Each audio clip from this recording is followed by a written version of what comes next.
Morning news కి స్వాగతం. పత్రికల్లోని ముఖ్యాంశాలు చూద్దాం. హరీష్ రావు పద్ధతిగా మాట్లాడాలి, సీఎం కు అజ్ఞానం, మంత్రులకు బుద్ధిమాన్యం అంటారా? మీ ఆదాయం లేకున్నా బడ్జెట్ పెంచుకుంటూ పోలేదు. 10 ఏళ్లలో వారు రూపాయలు 16.70 లక్షల కోట్ల వ్యయం చేశారు. సాగర్ కట్టారా?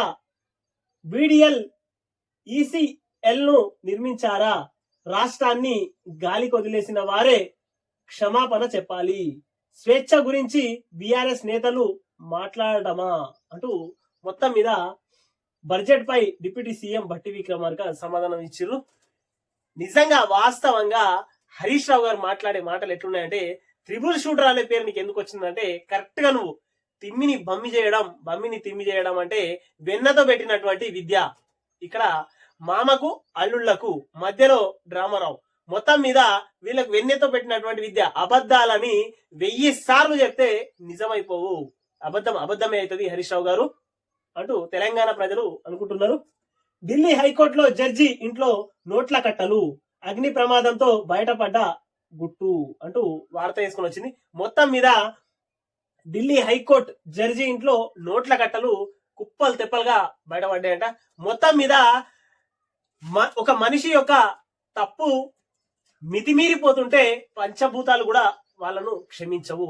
వాస్తవానికి మనము గత ఏడాదిన్నర క్రితమే చూసినాం తెలంగాణ రాష్ట్రంలో. ఇక్కడ కాళేశ్వరం గాని మొత్తం మీద ఆ పాప పుణ్యాలు ఎక్కువైపోయిన తర్వాత మొత్తం మీద ప్రకృతి అంటే 5 పంచభూతాలు ఏవైతే ఉంటాయో ఆ పంచభూతాలు కూడా క్షమించవు అనే దానికి వాస్తవం అనే చెప్పుకోవచ్చు. గతంలో మనము ఏడాదిన్నర క్రితం కూడా చూసినాం కాళేశ్వరం కథ అట్లనేది. ఈ రోజు జడ్జి ఇంట్లో అగ్ని ప్రమాదం వల్ల 1000 కోట్ల రూపాయలు డబ్బు కట్టలు బయటపడ్డాయి. అంటే మనిషికి పంచభూతాలు కూడా క్షమించవు అనడానికి ఉదాహరణలు ఇవే అని చెప్పుకోవచ్చు. హోలీ నాడు జస్టిస్ యశ్వంత్ వర్మ బంగ్లాలో అగ్ని ప్రమాదం. ఆర్పడానికి వెళ్లిన అగ్నిమాపక సిబ్బంది అక్కడ వారికి ఓ గదిలో కనిపించిన డబ్బు కట్టలు.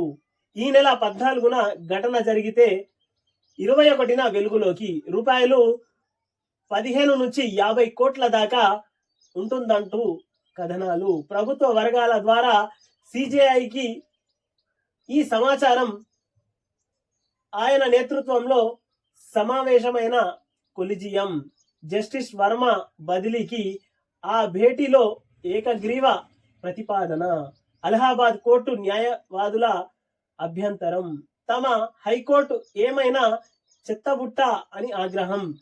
డబ్బు కట్టలపై ఢిల్లీ హైకోర్టు సీజే ఇప్పటికే అంతర్గత విచారణ చేపట్టినట్టు ఓ ప్రకటనలో సుప్రీం వెల్లడి. విచారణకు బదిలీకి సంబంధం లేదన్న సుప్రీం. జడ్జి ఇంట్లో డబ్బే దొరకలే ఢిల్లీ ఫైర్ సర్వీస్ డీజీ. మొత్తం మీద కింద మీద చేసి కిందికి చేసి ఆగమాగం చేసిరనే చెప్పుకోవచ్చు. అలహాబాద్ హైకోర్టు తీర్పు ఆందోళనకరం. బాలిక పైజామా తాడు లాగిన రేప్ కిందికి రాదనడం సరికాదు. సుప్రీంకోర్టు జోక్యం చేసుకోవాలి. కేంద్ర మంత్రి అన్నపూర్ణదేవి అంటూ 2వ పేజీలోని వార్త ఇది. తెలంగాణ తిరోగమనం, అభివృద్ధికి స్పీడ్ బ్రేకర్ల రేవంత్ పాలన. బడ్జెట్ లో అంకెల గారడి తప్ప ఏమీ లేదు. జాబ్ క్యాలెండర్ కాదు, జాబ్లెస్ క్యాలెండర్. ఏ గ్రామంలోనైనా రుణమాఫీ 100% అయిందా? మొహబ్బత్ కి దుకాన్ కాదు, నఫరత్ కా మకాన్. సీఎం ప్రతీకార రాజకీయాల్లో క్షీణించిన రాబడి. ఎక్కడ లేని మద్యం తెలంగాణలోనే ఎందుకు? మా హయాంలో అప్పులు 4.22 లక్షల కోట్లే. గ్రామాల నుంచి మండలాలకు మేం రోడ్లు వేశాం. బడ్జెట్ పై చర్చలో బీఆర్ఎస్ నేత హరీష్ రావు. మొత్తం మీద హరీష్ రావు గారు ఇప్పుడు కూడా త్రిబుల్ షూటర్ అనే నిరూపించుకున్నాడు. మొత్తం మీద ఆయన అబద్ధాలు మొత్తం మీద అటకెక్కి కూర్చున్నాయి. మద్యపానం మీరున్నప్పుడే మొత్తం మీద తెలంగాణ మొత్తం తాగుబోతుల రాష్ట్రంగా మార్చేసారు. రోడ్లు మేమే వేసినామని చెప్తున్నారు. మీ నియోజకవర్గాల్లో తప్పితే ఎక్కడ కూడా అభివృద్ధి జరగలేదు అంటూ తెలంగాణ ప్రజలు చెప్పుకొని వస్తున్నారు. మొత్తం మీద మేమున్నప్పుడే అన్ని చేసినాం, ఇప్పుడు మొత్తం దివాలా తీసింది, మొత్తం మీద అయిపోయింది అని అంటారు. మొత్తం ఒక 5 సంవత్సరాలు వాళ్ళకు పాలన పగ్గాలు తెలంగాణ రాష్ట్ర ప్రజలు అందించారు వాళ్ళకు, కాంగ్రెస్ వాళ్ళకు. మీరు ఒక 2 సంవత్సరాలు కూడా ఓర్చుకోలేకపోతే ఎట్లా హరీష్ అన్న అంటూ తెలంగాణ ప్రజలు అడుగుతున్నారు. హరీష్ అన్న మొత్తం మీద రుణమాఫీ గురించి 10 ఏళ్లలో 1,00,000 రూపాయలు చేయడానికి 5 ఏళ్లకు ఒకసారి, మళ్ళా 5 ఏళ్ల దాకా అది చేస్తే దాని వడ్డీలకే మళ్ళీ 1,00,000 రూపాయలు అయిపోయినాయి. మొత్తం మీద మీరు చేసింది ఎటు పోయిందో తెలియదు కానీ మొత్తం మీద పాపం వాళ్ళు 2 సంవత్సరాలు అయింది, 2 సంవత్సరాలు కూడా ఇంకా పూర్తి కాలేదు. మొత్తం మీద 100% ఎక్కడ జరిగింది, అసలు రుణమాఫీ జరిగిందా అంటూ మొత్తం మీద ఎదవ చేస్తున్నాడు హరీష్ రావు గారు. ఇక జాబ్ క్యాలెండర్ అంటే కళ్ళు నీకు కనబడతలేవా అంటూ తెలంగాణ ప్రజలు అడుగుతున్నారు. హరీష్ అన్న ఒక్కసారి ఆ మత్తుల నుంచి బయటకు రా అని చెప్తున్నారు తెలంగాణ ప్రజలు. ఇప్పటిదాకా 10 ఏళ్ల నుంచి నీ మామ ఉద్యోగాలేస్తా త్వరలో అతి త్వరలో అనుకుంటా కాకనే 10 ఏళ్ళకి ఇంటికి పోయింది కానీ ఒక్క ప్రభుత్వ ఉద్యోగం వేయలేదు. కాంగ్రెస్ వచ్చిన ఏడాది లోపే 50,000కు పైగా ఉద్యోగాలు వేసిర్రు. ప్రతి సంవత్సరం జాబ్ క్యాలెండర్ వేస్తున్నారు. ఇక నీ కళ్ళ కనబడకపోతే ఇక ఇంత పచ్చి అబద్ధాలను మాట్లాడితే ఇక తెలంగాణ ప్రజలు ఊరుకోరు హరీష్ అన్న. మొత్తం మీద ఎంబడబడతారు, జర చూసుకో అంటూ తెలంగాణ ప్రజలే అనుకుని వస్తున్నారు హరీష్ అన్న. ఇక హరీష్ అన్న మాటలు వింటే మొత్తం మీద తెలంగాణ ప్రజలు ఇక హరీష్ అన్నను వదిలే పరిస్థితే కనబడకొచ్చింది అంటూ మేధావులు కూడా అనుకుని వస్తున్నారు. ఇంత పచ్చి అబద్ధాలు ఎలా మాట్లాడుతున్నారు హరీష్ అన్న అంటూ తెలంగాణ ప్రజలు అడుగుతున్నారు. రోడ్లు లేవని పిల్లలు ఇస్తలేరు, వికారాబాద్ గ్రామాలలో అధ్వానంగా రోడ్లు, స్పీకర్ ప్రసాద్ కుమార్ వ్యాఖ్యలు. మొత్తం మీద స్పీకర్ సార్ కూడా ఇంత పచ్చిగా చెప్పినా కానీ ఇక నువ్వు అర్థం చేసుకో ఇక హరీష్ అన్న. ఇక నువ్వు మాట్లాడే మాటలకు మొత్తం మీద చిన్న పొరడు కూడా నవ్వుతాడు. వాళ్ళ హయాంలో మామ అల్లుడు బామార్దే రోడ్డు వేసుకున్నారు, కమిషన్లు రావనే అన్ని చోట్ల వేయలేదు, మంత్రి కోమటిరెడ్డి విమర్శ. మొత్తం మీద అలా ఇలాఖలు వేసుకుంటే కమిషన్లు వాళ్ళకి వస్తాయి, వేరే ఇలాఖలు వేస్తే కమిషన్లు వీళ్ళకి దక్కవు కదా అంటూ కోమటిరెడ్డి వెంకటరెడ్డి వేసింది నిన్న. రేవంత్ తో హరీష్ రావు భేటీ, పద్మారావుతో కలిసి సీఎం చాంబర్ కు, సికింద్రాబాద్ సమస్యలపైనేనన్న నేతలు అంటూ వార్త వేసుకొని వచ్చింది.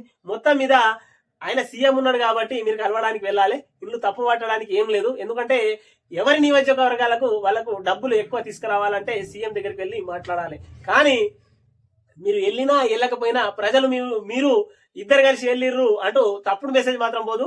ఎందుకంటే ఆయన తెలంగాణ సీఎం ఉన్నాడు కాబట్టి మీ నియోజకవర్గాలకు ఏం రావాలనో 10 రూపాయలు తీసుకొచ్చుకోవాలంటే పోయి అడుక్కొని తీసుకొచ్చుకోవాలి. కానీ బయట మాత్రం రేవంత్ రెడ్డితో హరీష్ రావు ఆ తర్వాత పద్మరావు ఇద్దరు కలిసిర్రు అంటూ ఏం చెప్పుకుంటారు అని ముందే ఓన్లీ మేము సికింద్రాబాద్ సమస్యలపైనే మాట్లాడడానికి వెళ్తున్నాం అంటూ మీడియాతో చెప్పించిర్రు.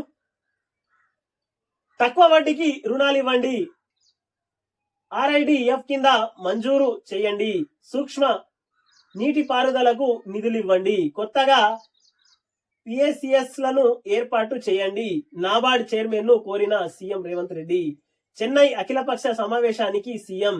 పునర్విభజన పైన స్టాలిన్ అధ్యక్షతన నేడు పలు పార్టీల భేటీ, పాల్గొననున్న సీఎం, PCC చీఫ్.